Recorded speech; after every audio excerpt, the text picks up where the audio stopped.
श्री सत्यनारायण भगवान की जय। प्रिय भक्तों, आज पौष मास की पूर्णिमा तिथि पर मैं आपको यह पवित्र कथा उसी प्रेम, उसी ठहराव और उसी मधुरता के साथ सुनाऊंगी जैसे कोई दादी नानी झाड़े की रात में रजाई में दुब के अपने बच्चों को घंटों तक कहानी सुनाती हैं।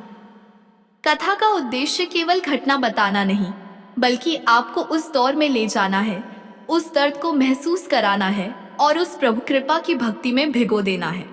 तो आइए अपने मन को शांत करें और इस लंबी पावन यात्रा पर मेरे साथ चलें। भक्तों, बहुत समय पहले की बात है। द्वापर युग में चंदनपुर नाम का एक अत्यंत समृद्ध और वैभवशाली नगर बसा हुआ था। वह नगर ऐसा था मानो इंद्रपुरी धरती पर उतर आई हो। वहां के बाजार हमेशा गुलजार रहते, हवाओं में फूलों की महक होती और मंदिरों की घंटियां दिन रात गूंजती रहती थी। इसी नगर में एक बहुत बड़े व्यापारी रहते थे जिनका नाम था गोदावरी दास। गोदावरी दास का व्यक्तित्व बड़ा ही शांत और सौम्य था। वे रत्नों, मणियों और रेशमी वस्त्रों का व्यापार करते थे। उनकी हवेली इतनी विशाल थी कि देखने वाला देखता ही रह जाए। द्वार पर हाथी झूमते थे, रसोड़े में बीसों प्रकार के पकवान बनते थे और दान पुण्य का तो कोई हिसाब ही नहीं था। उनकी पत्नी का नाम कावेरी था। कावेरी साक्षात ममता, धर्म और सेवा की मूरत थी। वह सत्यनारायण भगवान की परम भक्त थी। घर में सब कुछ था, धन, दौलत, मान, सम्मान, नौकर चाकर। पर एक बहुत बड़ी कमी थी जो उस दंपत्ति के दिल को दीमक की तरह खाए जा रही थी। उनकी कोई संतान नहीं थी। वह विशाल हवेली, जो बाहर से स्वर्ग जैसी लगती थी, अंदर से वीरान थी। गोदावरी दास जब थके हारे घर लौटते तो कोई दौड़कर उनकी गोद में आने वाला नहीं था। कावेरी जब आंगन में तुलसी को जल चढ़ाती तो उनकी आंखें हमेशा नम रहती थीं। सुबह उठते ही दीपक की लौ, तुलसी की महक और कावेरी की सिसकती हुई प्रार्थना पूरा वातावरण पवित्र तो करती थी, पर उसमें एक गहरा दर्द छिपा होता था। वे दोनों हर शुभ अवसर पर सत्यनारायण भगवान का व्रत रखते और बस यही मानते थे कि जो कुछ भी है सब भगवान का दिया हुआ है। शायद यह दुख भी उन्हीं का प्रसाद है। समय अपनी गति से रेंगता रहा। गोदावरी दास का व्यापार बढ़ता गया। एक दिन गोदावरी दास ने कावेरी से कहा, कावेरी, अब तो मुझे लगता है कि यह धन संपत्ति सब व्यर्थ है। किसके लिए कमाऊं? कौन है मेरा वारिस? कावेरी ने उनकी आंखों में आंसू देखकर अपना आंचल आगे किया और बोली, स्वामी, निराश मत होइए। मेरे ठाकुर जी देर कर सकते हैं, पर अंधेर नहीं। आप जाएं, अपने काम पर ध्यान दें, पर जाने से पहले एक बार और सच्चे मन से भगवान का व्रत कर लें। गोदावरी दास ने पत्नी की बात मानी। उन्होंने संकल्प लिया, हे प्रभु, अगर मेरे घर में संतान की किलकारी गूंजी तो मैं आपकी ऐसी सेवा करूंगा, ऐसा पूजन करूंगा कि पूरा जगत देखेगा। उनके घर में न कोई ऊंची आवाज थी, न कलह, न लोभ, बस सब्र, शांति और ईश्वर का स्मरण था। और भक्तों, भगवान ने उनकी सुन ली। कई वर्षों की प्रतीक्षा के बाद कावेरी की कोख हरी हुई। उनके घर एक कन्या ने जन्म लिया। वह बच्ची इतनी सुंदर थी जैसे पूर्णिमा का चांद। उसका नाम रखा गया वैदेही। वैदेही के आने से वह वीरान घर फूलों की तरह खिल उठा। दीवारों में जान आ गई। कावेरी उसे बड़े प्रेम से पालती। गोदावरी दास अपनी पुत्री पर जान छिड़कते। अब घर का कोना कोना वैदेही की हंसी से गूंजता रहता। कावेरी अपनी नन्ही वैदेही को सुलाते समय रात को सिरहाने बैठकर धीरे धीरे मीठे स्वर में सत्यनारायण भगवान की कथाएं सुनाती। बेटी, भगवान सत्यनारायण हमेशा अपने भक्तों की रक्षा करते हैं। वे सत्य का साथ देते हैं। वैदेही उन कथाओं को बड़ी बड़ी आंखें खोलकर सुनती और फिर मुंह में अंगूठा दबाकर सो जाती। वैदेही धीरे धीरे बड़ी होने लगी। वह अपने पिता के लिए एक ठंडी छांव की तरह थी। जब गोदावरी दास काम से लौटते तो वह दौड़कर जाती और पूछती, पिताजी, आप इतना थक क्यों जाते हैं? गोदावरी दास मुस्कुराकर कहते, बेटी, पिता का धर्म होता है अपने परिवार के लिए मेहनत करना, ताकि तुम्हें कभी कोई कमी ना रहे। वैदेही अपने नन्हे हाथों से उनका माथा सहलाती और कहती, मैं बड़ी होकर आपकी मदद करूंगी। उसकी यह मासूमियत देखकर गोदावरी दास की आंखें भर आती। समय का पहिया घूमता गया, सालों बीत गए। वैदेही अब एक सुंदर, सुशील और गुणवान युवती बन चुकी थी। उसकी आंखों में चमक थी, वाणी में कोयल जैसी मिठास और स्वभाव में माँ कावेरी जैसी भक्ति। लोग कहते थे कि उसके चेहरे में देवी का तेज है। जब कन्या विवाह योग्य होती है तो माता पिता के मन में एक नई चिंता जन्म लेती है, उसे सही हाथों में सौंपने की। यही चिंता अब गोदावरी दास और कावेरी को सताने लगी। एक शाम कावेरी तुलसी के पास बैठी थी। उन्होंने गोदावरी दास से कहा, स्वामी, वैदेही अब सयानी हो गई है, हमें उसके लिए वर देखना चाहिए। गोदावरी दास ने गहरी सांस ली। हाँ कावेरी, मैं भी यही सोच रहा हूँ, पर मेरी बेटी के लिए वर भी ऐसा हो जो हीरे की परख रखता हो। रिश्तेदारों और मित्रों में बात फैली और ईश्वर का संयोग देखिए। पास ही के नगर रत्नगढ़ से एक रिश्ता आया। लड़के का नाम था कमल किशोर। वह एक अच्छे व्यापारी का पुत्र था, संस्कारी था और कर्मठ था। दोनों परिवारों की मुलाकात हुई, जन्म पत्रियां मिली। वैदेही और कमल किशोर का विवाह तय हो गया। गोदावरी दास बहुत प्रसन्न थे, लेकिन यहीं इसी खुशी के अतिरेक में गोदावरी दास के मन में एक विचार आया। व्यापार को और बढ़ाना चाहिए। अब बेटी का विवाह है, खर्च बढ़ेंगे, दामाद आ रहा है, मुझे और धन चाहिए। वह भगवान के सामने बैठे, पर उनका ध्यान भगवान में कम और व्यापार की योजनाओं में ज्यादा था। उन्होंने सोचा, इस बार मैं दूर नगर की ओर व्यापार बढ़ाने जाऊंगा।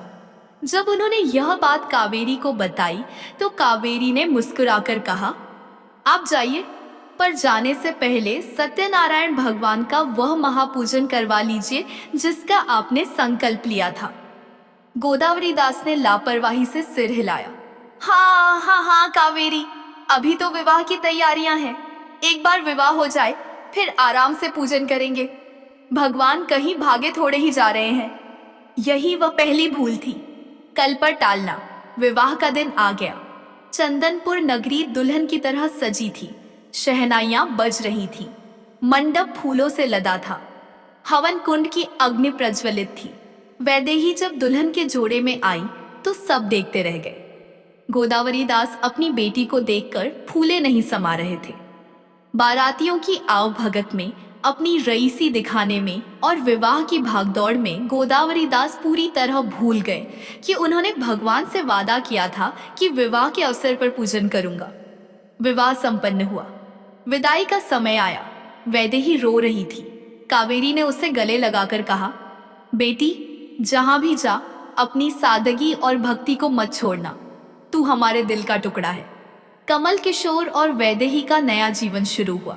दामाद कमल किशोर भी बहुत ही सरल और ईमानदार युवक था। कुछ समय बीता। गोदावरी दास के मन में लोभ ने फिर सिर उठाया। उन्होंने सोचा, अब दामाद भी साथ है, क्यों ना हम दोनों मिलकर समुद्र पार के देशों में व्यापार करने जाएं? वहां से अपार सोना और रत्न लाएंगे। यह विचार केवल धन का नहीं था, यह था भविष्य को सुरक्षित करने का अंधा मोह। उन्होंने कमल किशोर को भी तैयार कर लिया। यात्रा की तैयारियां शुरू हुई। बड़े बड़े जहाज तैयार किए गए। उनमें खाने का सामान, पानी और व्यापार का माल, कीमती वस्त्र, इत्र, मसाले सब लादा गया। कावेरी ने फिर टोका, स्वामी, इतनी लंबी यात्रा पर जा रहे हैं, जाने से पहले व्रत कर लीजिए। गोदावरी दास ने झल्लाकर कहा, कावेरी, तुम भी क्या रट लगाकर बैठी हो? अभी मुहूर्त निकला जा रहा है। जब हम जीतकर और धनवान बनकर लौटेंगे तब एक साथ बहुत बड़ा उत्सव करेंगे। अभी मुझे जाने दो। उन्होंने संकल्प को फिर टाल दिया और इसी टूटे हुए संकल्प के साथ वे दोनों ससुर दामाद समुद्र की लहरों पर निकल पड़े। जहाज समुद्र की छाती चीरता हुआ आगे बढ़ा। दिनों तक यात्रा चली। गोदावरी दास और कमल किशोर ने कई देशों में व्यापार किया। उनकी किस्मत अच्छी थी, व्यापार चल निकला। उन्होंने इतना धन कमाया कि उनके जहाज सोने चांदी से भर गए। गोदावरी दास अहंकार में चूर हो गए। वह सोचने लगे, यह मेरी बुद्धि है, यह मेरा परिश्रम है, मैंने इतना धन कमा लिया। वह भूल गए कि यह सब उस ऊपर वाले की देन थी। वापसी में उनका जहाज विजयनगर नाम के एक सुंदर तटीय राज्य में रुका।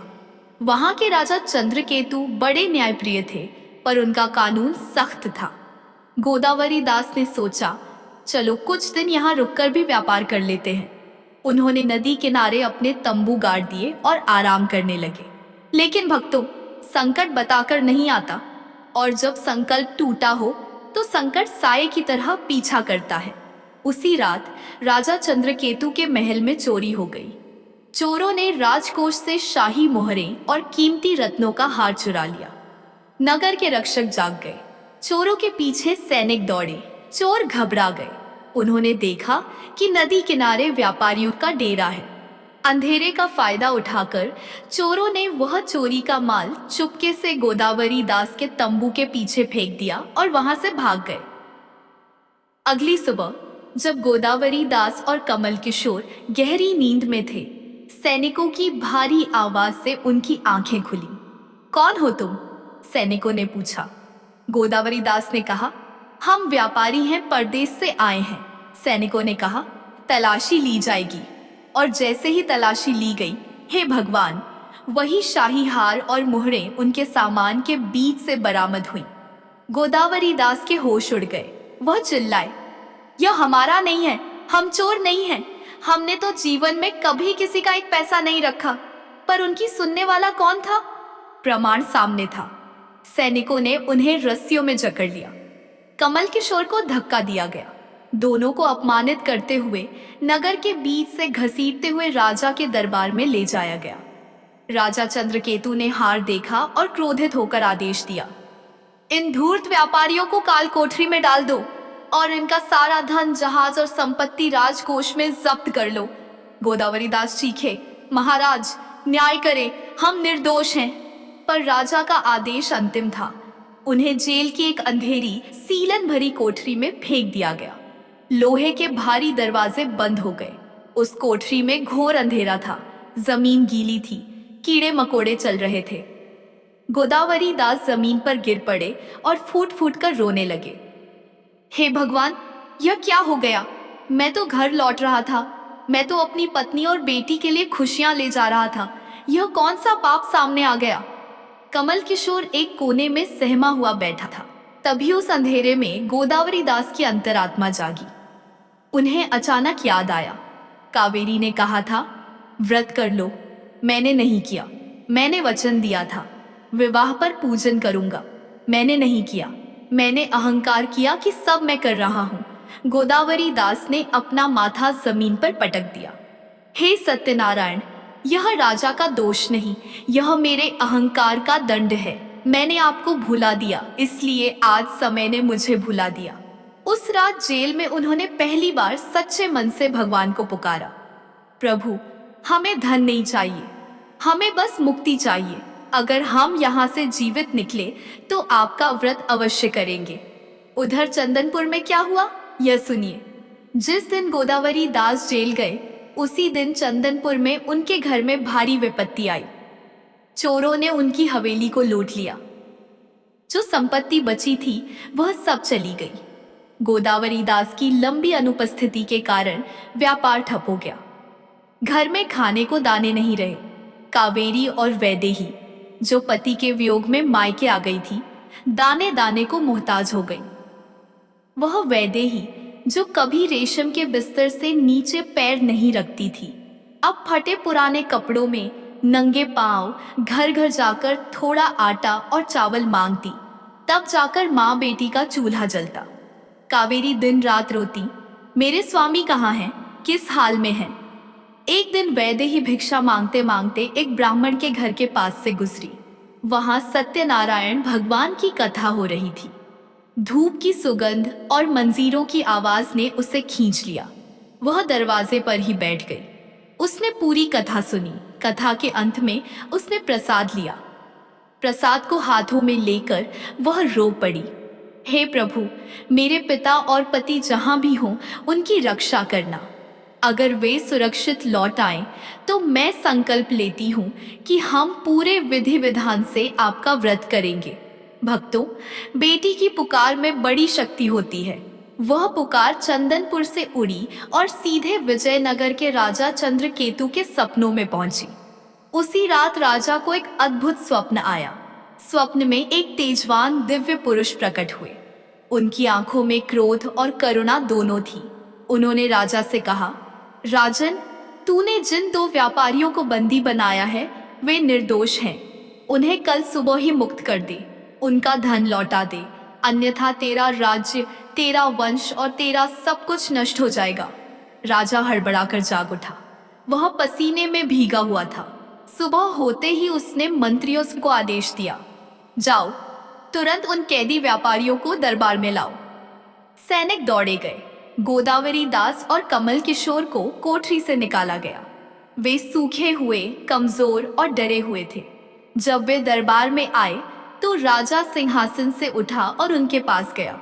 राजा ने कहा, मुझे क्षमा करें, मुझे सत्य का ज्ञान हो गया है। आप चोर नहीं, मैं भक्त हैं। राजा ने उसी समय नाइयों को बुलाकर उनकी हजामत बनवाई, उन्हें नए राजसी वस्त्र पहनाए, भोजन कराया और उनका जब्त किया हुआ धन 2 गुना करके लौटा दिया। राजा ने कहा, जाओ श्रेष्ठ व्यापारियों, अपने घर लौटो, आपका परिवार आपकी राह देख रहा है। गोदावरी दास की आंखों से आंसू नहीं रुक रहे थे। उन्होंने आसमान की ओर देखकर हाथ जोड़े, हे सत्यनारायण, आपकी लीला आप ही जाने। आपने ही दंड दिया, आपने ही उभारा। अब वे अपने जहाज लेकर चंदनपुर की ओर चल पड़े। अब उनके मन में अहंकार नहीं, केवल कृतज्ञता थी। जब जहाज चंदनपुर के करीब पहुंचा तो गोदावरी दास ने एक सेवक को दौड़कर घर भेजा, जाओ, कावेरी को खबर दो कि हम आ गए हैं। उधर घर पर कावेरी और वैदेही ने वैदेही के संकल्प के अनुसार सत्यनारायण भगवान का व्रत रखा था। वे पूजा कर रही थी। तभी सेवक ने दरवाजे पर दस्तक दी और चिल्लाया, माते, बधाई हो, सेठ जी आ गए हैं, दामाद जी आ गए हैं, जहाज बंदरगाह पर लग गए हैं। यह सुनते ही घर में खुशी की लहर दौड़ गई। वैदेही का रोम रोम खिल उठा। मेरे पिता आ गए, मेरे स्वामी आ गए। लेकिन यहीं इसी खुशी के अतिरेक में वैदेही से एक बहुत बड़ी भूल हो गई। वह पूजा में बैठी थी, आरती हो रही थी। उसने सेवक की आवाज सुनते ही थाली नीचे रख दी। उसने भगवान का प्रसाद लिया तो सही, पर उसे खाया नहीं, उसे माथे से लगाया नहीं, बस जल्दी में एक तरफ रख दिया। उसका ध्यान पूरी तरह पति और पिता पर चला गया। मैं पहले उनसे मिल लूं, यह सोचकर वह नंगे पांव पागलों की तरह बंदरगाह की ओर दौड़ पड़ी। भक्तों, याद रखना, भगवान का प्रसाद कोई साधारण मिठाई नहीं है, वह साक्षात परमात्मा का आशीर्वाद है। उसकी अवहेलना करना भगवान को पीठ दिखाने जैसा है। वैदेही दौड़ती हुई नदी किनारे पहुंची। उसने देखा कि जहाज लंगर डाल चुके हैं। उसके पिता गोदावरी दास किनारे पर खड़े थे।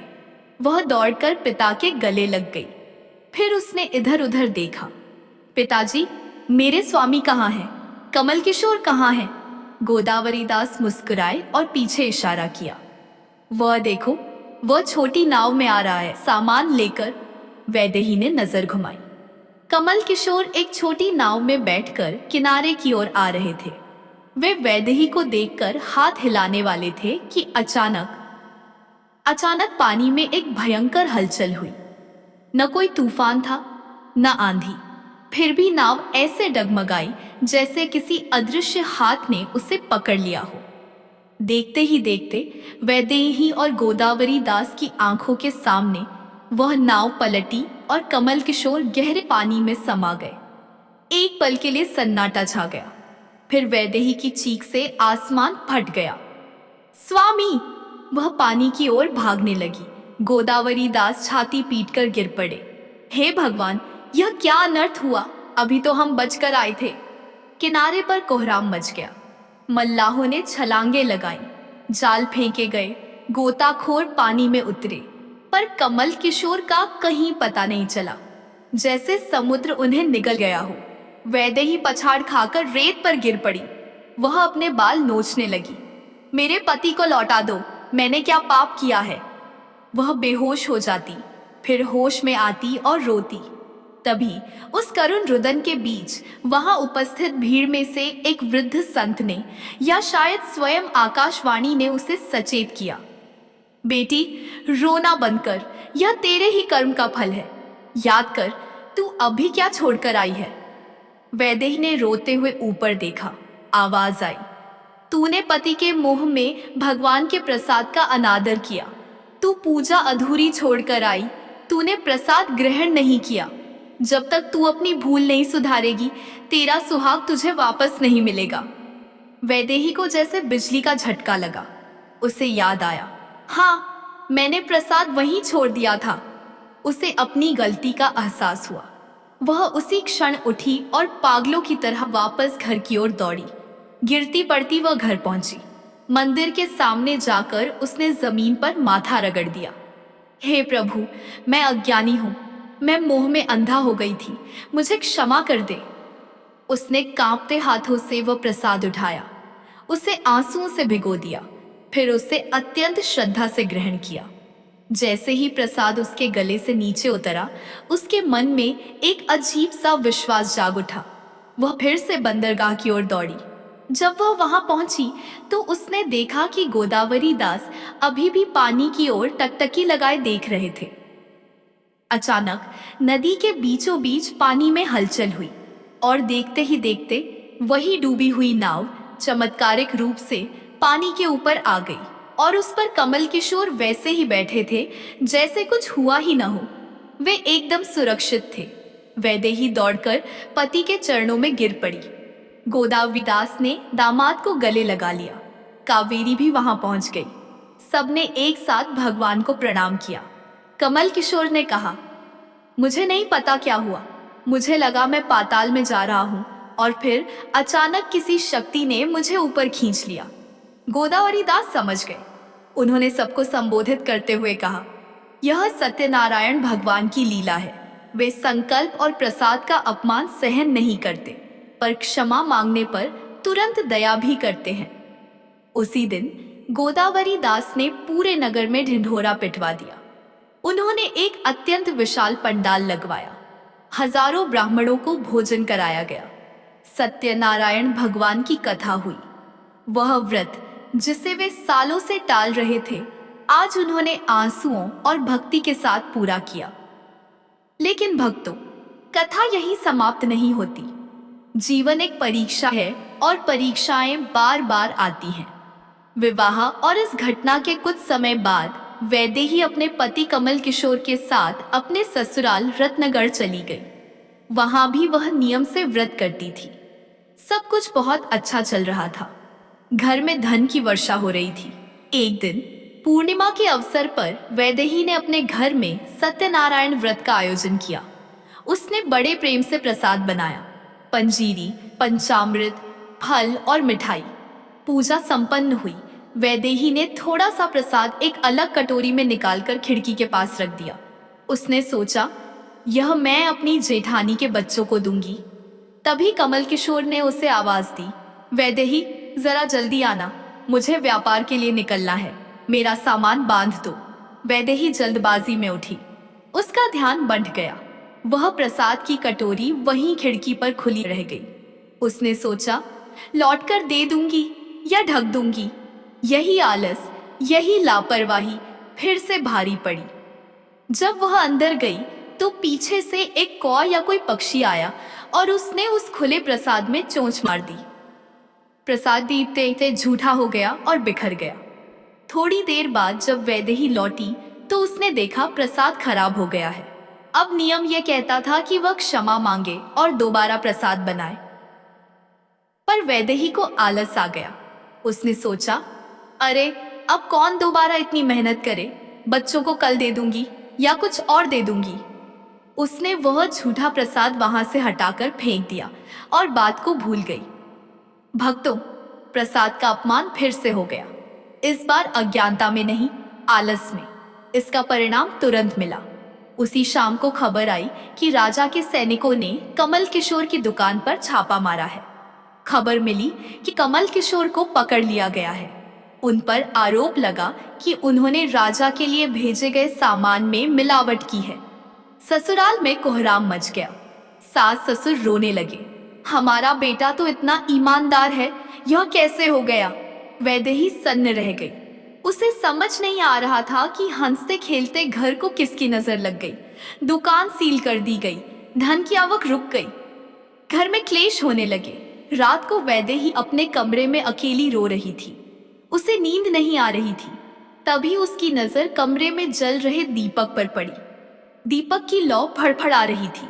उसे अचानक अपनी माँ कावेरी की बात याद आई।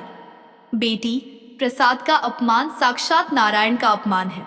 उसका दिल धक से रह गया। उसे याद आया सुबह का दृश्य।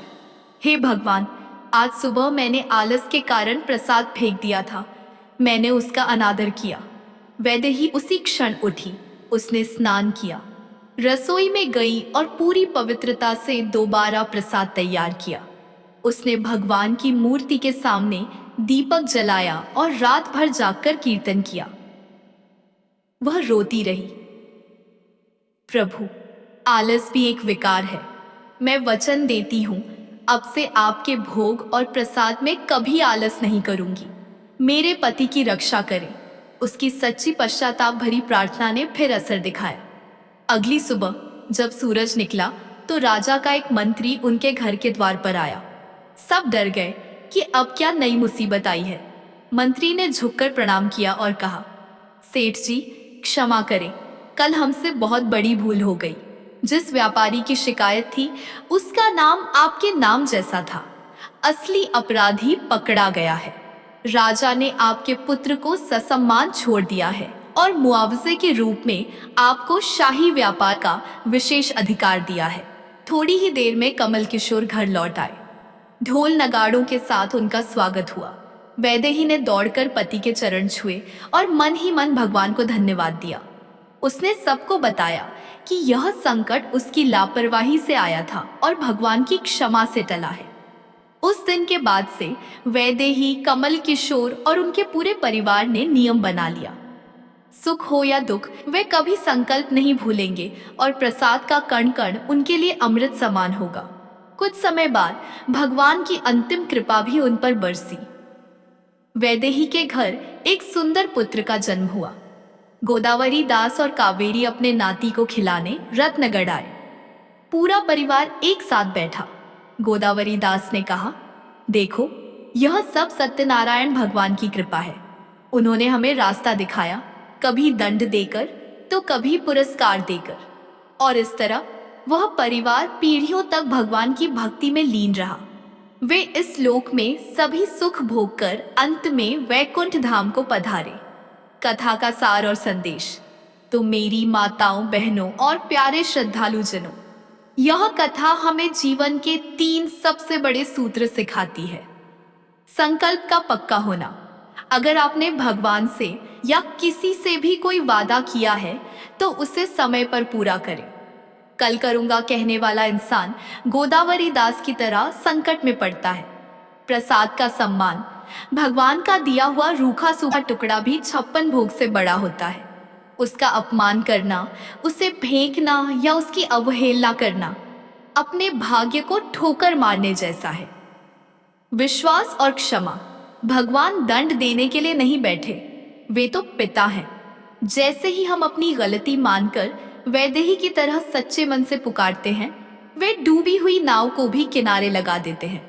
मैं आशा करती हूँ कि गोदावरी दास और वैदेही की यह विस्तृत और पावन कथा आपके हृदयों में उतर गई होगी। इस कथा को सुनने वाले, सुनाने वाले और हुंकारा भरने वाले सभी की मनोकामनाएं सत्यनारायण भगवान पूर्ण करें। प्रेम से बोलिए, सत्यनारायण भगवान की जय, लक्ष्मी नारायण की जय, उमापति महादेव की जय।